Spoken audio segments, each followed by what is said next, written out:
क्या आप जानते हैं, ये भारत में जो अभी भारतीय जनता पार्टी की सरकार चल रही है, इसको चलवाने में एक संस्था बहुत हद तक जिम्मेदार है और बहुत महत्वपूर्ण योगदान देती है। उसी संस्था से निकले हुए कई सारे राष्ट्रीय राजनेता भारत का नेतृत्व कर रहे हैं। क्या आप जानते हैं इस संस्था के बारे में? जो संस्था खुद तो कभी राज करने की सोचती नहीं, लेकिन किंग मेकर की भूमिका हर बार निभाती है। हाँ, बात कर रहा हूं आरएसएस की। आरएसएस एक ऐसी संस्था है जो कि हर बार किंग मेकर बन जाती है हर चुनाव में,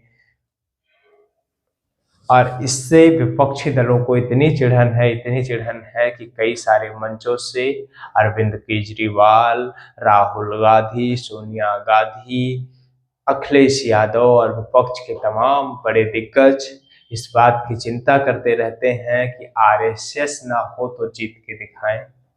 हाँ, बात सही भी है। आरएसएस के बिना बीजेपी शायद से अधूरी है। बीजेपी का कोई अस्तित्व नहीं है, बीजेपी नहीं जीत सकती। ये वही आरएसएस है जिसमें 10 करोड़ लोग निस्वार्थ आरएसएस की सेवा करते हैं, आरएसएस में कार्य करते हैं। इनको कोई धन नहीं मिलता, कोई पद नहीं मिलता और कुछ भी ऑथेंटिकेट नहीं होता। आरएसएस के सूत्रधार मोहन भागवत कहते हैं कि आरएसएस में आना है तो सब कुछ बेच के आना है, आप कुछ नहीं कर सकते। यहाँ आना है तो कुछ पाने के लिए नहीं आना है, लेकिन सब कुछ खोने के लिए आना है। हाँ, लेकिन कुछ लोग इसी आरएसएस से निकलकर इस देश का नेतृत्व कर रहे हैं, तो कुछ लोग इस देश के सबसे बड़े चेहरे बन रहे हैं। ये वही आरएसएस है जिसने नरेंद्र मोदी को जना है। ये वही आरएसएस है जिसने अटल बिहारी वाजपेयी को जना था। ये वही आरएसएस है जिसने नितिन गडकरी को जना था। ये वही आरएसएस है जिसने अमित शाह को जना था।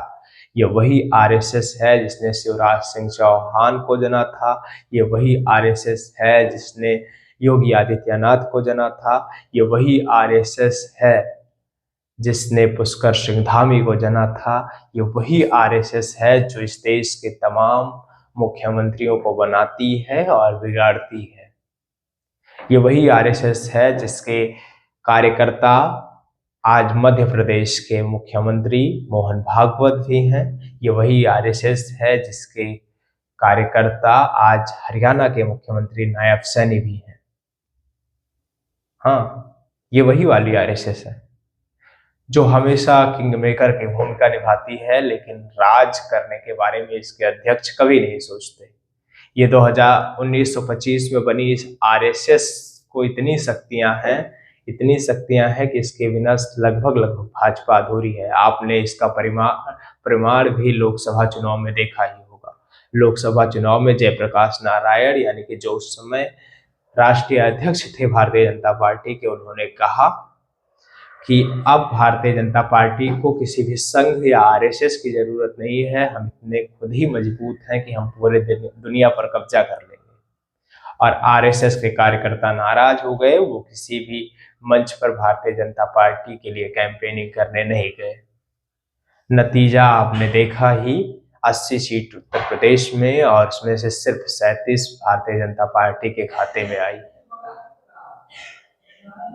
और इसके बाद आरएसएस की असली मतलब भारतीय जनता पार्टी के नेतृत्व को समझ में आया। हाँ, इस देश के रक्षा मंत्री राजनाथ सिंह भी इसी आरएसएस के जने हुए हैं। फिर आरएसएस का असली मतलब भारतीय जनता पार्टी को समझ में आया। उन्होंने इस गैप को भरने के लिए तमाम प्रयास किए। फिर बात बनी और आरएसएस को फिर से वो स्थान दिया गया। आपको बता दें, हरियाणा में हारी बाजी जिताने वाली वही आरएसएस है जिसने भारतीय जनता पार्टी जो हार चुकी थी हरियाणा का चुनाव, उसको जीतने में पूरी मदद की। 60,000 से ज्यादा सभाएं की आरएसएस ने। 60,000, ये 60,000 सभाएं छोटी सभाएं नहीं होती हैं। इसको सही ढंग से करने में लगभग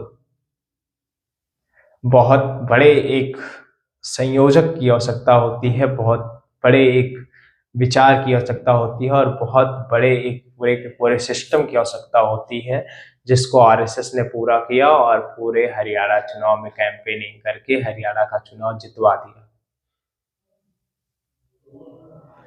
इसके बाद आरएसएस का असली मतलब उत्तर प्रदेश के मुख्यमंत्री योगी आदित्यनाथ को समझ में आया। फिर वो तो आरएसएस के ही थे फिलहाल, लेकिन मतलब तभी समझ में आया। फिर उन्होंने मथुरा में आरएसएस प्रमुख मोहन भागवत से जाकर मुलाकात की और कहा कि हमारी मदद करिए उपचुनाव में। अब ये जो लोकसभा का डैमेज है इसको देखते हैं कि उपचुनाव में किस तरह से भर पाती है आरएसएस, और किंग मेकर की भूमिका निभाने वाली आरएसएस कितना कारगर होती है, ये तो देखने वाली बात होगी। लेकिन आरएसएस महाराष्ट्र और झारखंड के चुनावों में भी हस्तक्षेप कर रही है, लेकिन उस हद तक नहीं जिस तरह से हरियाणा में कर रही थी। देखना है रिजल्ट क्या होता है। आपको बता दें, उत्तर प्रदेश और देश की बीजेपी का इस समय कोई अध्यक्ष नहीं है। इस देश में बीजेपी के जयप्रकाश नारायण कार्यवाहक अध्यक्ष हैं और इनको बदला गया है, इनकी जगह किसी और को देनी है, लेकिन ये बीजेपी नहीं तय कर पाएगी, क्योंकि आरएसएस ने कहा है कि अध्यक्ष कौन होगा ये चुनना हमारा काम है। बीजेपी का अध्यक्ष इस बार आरएसएस चुनेगी और संभावित नामों में से एक नाम तो मुख्यमंत्री शिवराज सिंह चौहान का भी है। देखना है कि आरएसएस किसको भारतीय जनता पार्टी का अध्यक्ष बनाती है और कितना कारगर साबित होती है इन चुनावों में, ये तो अप्रत्याशाएं हैं। लेकिन आप आरएसएस के बारे में क्या सोचते हैं, और इस किंग मेकर की भूमिका निभाने वाली आरएसएस के 10 करोड़ निस्वार्थ भाव से सेवा करने वाले स्वयं सेवकों के बारे में क्या समझते हैं, अपने राय कमेंट बॉक्स में जरूर दें। तमाम विपक्षी दलों को इससे इतनी खलबली क्यों रहती है, इसका भी जवाब आपको पता है तो जरूर दें। आप नेटवर्क भारत देख रहे थे, मैं हूं आपके साथ गौरव विनायक। जुड़े रहिए हमारे साथ और देखते रहिए। धन्यवाद।